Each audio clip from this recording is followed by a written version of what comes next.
नमस्कार दोस्तों, प्रस्तुत है स्वामी और उसके दोस्त का तीसरा भाग, स्वामी की दादी माँ। सामने के हॉल और खाने के कमरे के बीच के अंधेरे रास्ते में स्वामी की दादी माँ अपना सारा साज सामान लिए रहती थीं।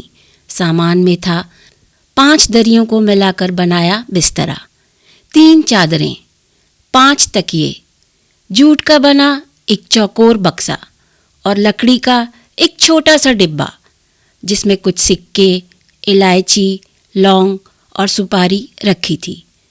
रात के भोजन के बाद स्वामी दादी की गोद में सिर रखकर उनसे बिल्कुल चिपटकर आंखें बंद कर लेता तो इलायची और लौंग की मिली-जुली हल्की खुशबू के बीच उसे बहुत अच्छा लगता था। अरे दादी, वो जोर से कहने लगा, तुम्हें पता है राजम कितना अच्छा लड़का है? उसने दादी को राजम और मणि की दुश्मनी और उसके बाद हुई दोस्ती की पूरी कहानी सुनाई। तुम्हें पता है, वो बोला, राजम पुलिस वाली वर्दी पहनता है। अच्छा? दादी ने ताज्जुब से कहा, लेकिन क्यों? उसे पुलिस की वर्दी की क्या जरूरत है? उसके पिताजी पुलिस सुपरिटेंडेंट है ना, वो यहाँ के सारे सिपाहियों के सबसे बड़े अफसर हैं। दादी इस बात से बड़ी प्रभावित हुई। उसने कहा कि तब तो उनका दफ्तर भी बहुत बड़ा होगा। उसे पुराने दिन याद आए जब उसका पति स्वामी का दादा बड़ा ताकतवर सब मजिस्ट्रेट हुआ करता था और उसके दफ्तर में पुलिस के लोग कांपते नजर आते थे और खतरनाक से खतरनाक डाकू भी भाग खड़े होते थे। स्वामी अपने दादा की कहानी उत्साह से सुनता रहा, लेकिन कहानी खत्म ही नहीं होती थी। दादी बार बार उन्हीं घटनाओं को एक दूसरे में गड्डम गड्ढ करके उल्टे सीधे शब्दों में सुनाती चली जा रही थी। दादी, अब खत्म करो, स्वामी ने घबरा कर कहा। मैं तुम्हें राजम के बारे में कुछ और बताता हूँ। तुम्हें पता है उसे गणित में कितने नंबर मिलते हैं? उसे तो पूरे नंबर मिलते होंगे, है ना स्वामी? दादी ने कहा। अरे नहीं, उसे 100 में से 90 नंबर मिलते हैं। अच्छे हैं ये, और तुम्हें भी उसी के बराबर नंबर लाने की कोशिश करना चाहिए। तुम्हें बताऊं, तुम्हारे दादा अक्सर अपने जवाबों से इम्तिहान लेने वालों को भी परेशान कर देते थे। दूसरे लोग जितने वक्त में किसी सवाल का जवाब देते, उससे 10वें समय में वे जवाब दे देते थे और उनके जवाब इतने जोरदार होते थे कि अक्सर उनके टीचर 200 नंबर उनको दे दिया करते थे। उन्होंने जब इंटर की क्लास पास की तो उन्हें बहुत बड़ा मेडल इनाम में मिला।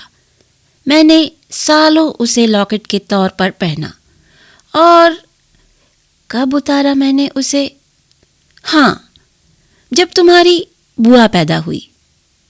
नहीं, तुम्हारी बुआ नहीं, जब तुम्हारा बाप पैदा हुआ। हाँ, सॉरी के 10वें दिन। अरे नहीं, मेरी बात ठीक थी, जब तुम्हारी बुआ पैदा हुई थी।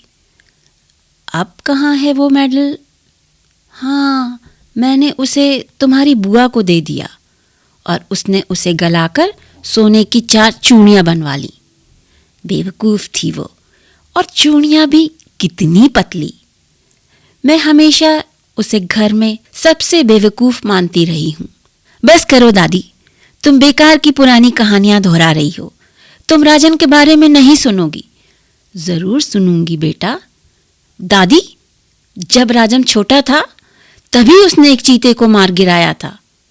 अच्छा, बड़ा बहादुर था वो। तुम मुझे खुश करने के लिए कह रही हो? इस बात पर तुम्हें यकीन नहीं हुआ? फिर स्वामी ने ये पूरी कहानी सुनानी शुरू की। राजम के पिता जंगल में डेरा डाले हुए। अचानक 2 चीते उनके ऊपर चढ़ आए और एक ने पीछे से पिता पर हमला कर दिया। दूसरा राजम के पीछे दौड़ा, जो भागकर एक झाड़ी में छिप गया और बंदूक से चीते को मार डाला। अरे दादी, तुम तो सो गई।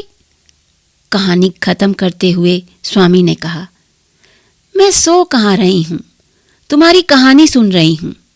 अच्छा, मैं तुम्हारा इम्तिहान लेता हूं। बताओ, कितने चीतों ने कितने लोगों पर हमला किया? 2 थे चीते जो राजम के पीछे दौड़े थे, दादी ने जवाब दिया। दादी की गलती पकड़कर स्वामी उससे गुस्सा हो उठा। मैं तो तुम्हें बड़ी जरूरी बातें बता रहा हूं और तुम अपनी फिजूल की कहानियों में लगी हो। अब मैं तुम्हें कुछ नहीं बताऊंगा। मैं जानता हूं तुम क्यों नहीं सुनना चाहती। तुम राजम से नफरत करती हो। अरे बेटा नहीं, हरगिज नहीं। राजम तो बहुत अच्छा लड़का है, दादी ने जोर देकर कहा। हालांकि उसने राजम को कभी देखा ही नहीं था। स्वामी यह सुनकर खुश हो गया। फिर उसे एक दूसरा ही शक हुआ। दादी, तुम्हें शायद चीते की बात पर यकीन नहीं हुआ। नहीं, मुझे इस घटना पर पूरा विश्वास है, दादी ने ढांढस बांधते हुए कहा। स्वामी ने अब उस पर यकीन कर लिया, लेकिन फिर भी चेतावनी देते हुए कहा, जो भी मुझसे झूठ बोलेगा उसे मैं मार दूंगा। दादी ने उसकी इस भावना की तारीफ की और फिर कहा कि अब वह उसे हरिश्चंद्र राजा की कहानी सुनाएगी, जिसने सत्य बोलने के कारण अपना राज्य खो दिया, बीबी और बच्चा भी खो दिया। हालांकि बाद में उसे सब कुछ वापस मिल गया। कहानी सुनाते सुनाते बीच में ही स्वामी की नाक बजने लगी और इसके फौरन बाद दादी ने भी खर्राटे लेना शुरू कर दिया। शनिवार की शाम थी। शनिवार और रविवार चूंकि कई दिनों के इंतजार के बाद आते थे, इसलिए स्वामी को ये दिन दादी और माँ के साथ बात करने में या गुणा भाग के सवाल करने में बिताना ठीक नहीं लगता था। हालांकि पिताजी का यह निश्चित आदेश था कि शनिवार का दिन स्वामी यार दोस्तों के साथ घूमने फिरने में ना बिताए और घर बैठकर स्कूल का सारा काम निपटाए, लेकिन वो इसका पालन कभी नहीं कर पाता था। स्वामी अपने पढ़ने के कोने में किताबों के सामने बेचैन बैठा इंग्लिश रीडर की एक कविता का अर्थ समझने की कोशिश कर रहा था। पिताजी शीशे के सामने खड़े सिर पर पगड़ी बांध रहे थे। पगड़ी बांधकर उन्होंने सिल्क का कोट पहना।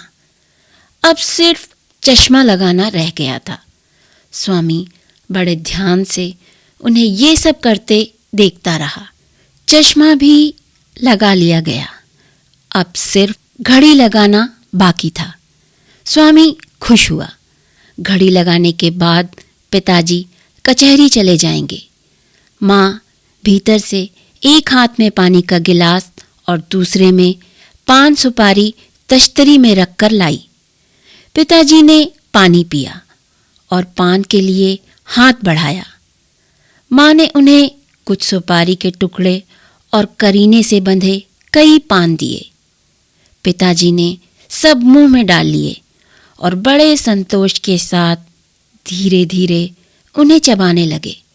स्वामी जोर जोर से बाबा ब्लैक शिप की कविता पढ़ने लगा। पिताजी ने सुंगनी की छोटी सी चांदी की डिब्बी को जेब में टटोला और धब्बेदार रुमाल से, जो घर का सबसे गंदा कपड़ा था, अपना मुंह साफ किया। फिर अपना छाता बगल में दबाया और यही उनके निकलने का आखिरी संकेत था। स्वामी ने किताब बंद की और खड़ा होने को हुआ। पिताजी कमरे से बाहर पैर रख चुके थे। तभी स्वामी ने अपने पैर फिर मेज के नीचे कर लिए। माँ पिताजी को रोककर कह रही थी, मुझे कुछ छुट्टा चाहिए।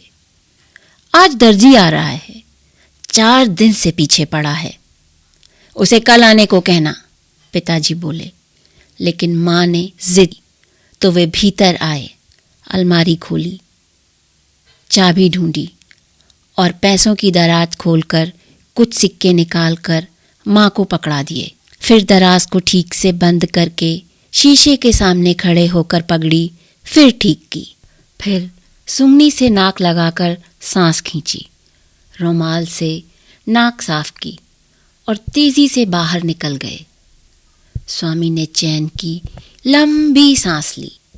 कुंडी बंद कर लेना, सड़क से पिताजी की आवाज आई। फिर कुंडी की कड़क सुनाई दी। स्वामी खिड़की पर खड़ा पिताजी को सड़क पर जाते और अगली सड़क के नुक्कड़ पर मुड़ते देखता रहा। फिर वो भी कमरे से बाहर आ गया। माँ किचन में रसोइये को शाम की कॉफी के लिए आदेश दे रही थी। दादी अपने बिस्तर पर बैठी सब देख रही थी। उसे देखते ही जोर से बोली, यहाँ आओ बेटा। मैं अब नहीं आ सकता, वक्त नहीं है। अरे आओ बेटा, मैं तुम्हें पैसे दूंगी, दादी ने मिन्नत की। लेकिन स्वामी इसकी भी उपेक्षा करके बाहर निकलने लगा। कहाँ जा रहे हो तुम? माँ ने पूछा। मुझे कहीं जाना है, स्वामी ने गंभीर बनते हुए जवाब दिया। इतनी धूप में घूमने फिरने जा रहे हो? नहीं तो, उसने जवाब दिया। इस तरह घूमोगे तो बुखार आ जाएगा। नहीं माँ, मैं घूमने नहीं जा रहा हूँ। पिताजी ने कहा है कि तुम छुट्टी के दिन घर पर ही रहा करो। कहा है? लेकिन मेरे ड्राइंग मास्टर ने घर पर बुलाया है। फिर उसने कुछ चिढ़ते हुए कहा, अगर मैं ड्राइंग में फेल हो गया तो तुमको बड़ी खुशी होगी। स्वामी ग्रोव स्ट्रीट चलकर अगली सड़क से दाईं ओर मुड़ा। फिर अबू लेन पार कर एक छोटे से साधारण मकान के सामने खड़े होकर सीटी बजाई। कुछ क्षण इंतजार किया, फिर दूसरी सीटी बजाई। कुंडी खड़की, दरवाजा जरा सा खुला और मणि ने बाहर मुंह निकाल कर कहा, बेवकूफ, मेरी चाची घर में है, भीतर मत आना, वहीं जाकर मेरा इंतजार करो। स्वामी वहां से हट गया और निश्चित स्थान पर पेड़ के नीचे खड़ा इंतजार करने लगा। आसमान में सूरज तप रहा था। नीचे सड़क खाली थी। गटर के पास एक गधा खड़ा बहते पानी में अपनी परछाई देख रहा था। एक गाय केले का बड़ा सा पत्ता खाने में लगी थी। थोड़ी ही देर में मणि भी वहां आ पहुंचा। राजम के पिता लॉली एक्सटेंशन में रहते थे। ये नाम मालगुड़ी क्षेत्र के पुराने अंग्रेज इंजीनियर सर फेडरिक लॉली से इसे प्राप्त हुआ था। यहाँ 50 साफ सुथरे बंगले थे, जिनमें ज़्यादातर सरकारी अफसर रहते थे। इन घरों से थोड़ी ही दूर पर त्रिचनापल्ली जाने वाली बड़ी सड़क गुजरती थी। स्वामी और मणि बहुत सकुचाते हुए राजम के घर जाने वाले रास्ते पर बढ़ने लगे। एक सिपाही उन्हें देखकर चिल्लाया, रुको, और दौड़कर उनके पास आ गया। स्वामी डर गया और घर लौटने को तैयार हो गया। उसने मणि से कहा कि सिपाही से बात करे। सिपाही ने पूछा, वे यहाँ क्या कर रहे हैं? मणि ने बेपरवाही दिखाते हुए कहा, हम राजम से मिलने आए हैं, उन्होंने हमें बुलाया है, घर पर हैं? यह सुनते ही सिपाही नम्र हो आया और इज्जत से उन्हें राजम के कमरे तक पहुंचा आया। स्वामी और मणि को लगा कि कमरा काफी बड़ा है। उसमें कई कुर्सियां थीं, सचमुच की कुर्सियां, और एक बड़ी मेज जिस पर उसकी किताबें करीने से सजी थीं। लड़कों को जिस चीज ने सबसे ज्यादा आकृष्ट किया वो थी मेज पर रखी घड़ी। इतने छोटे लड़के के पास उसकी अपनी घड़ी भी थी। सचमुच उसके पिता बड़ी शानदार हस्ती होंगे।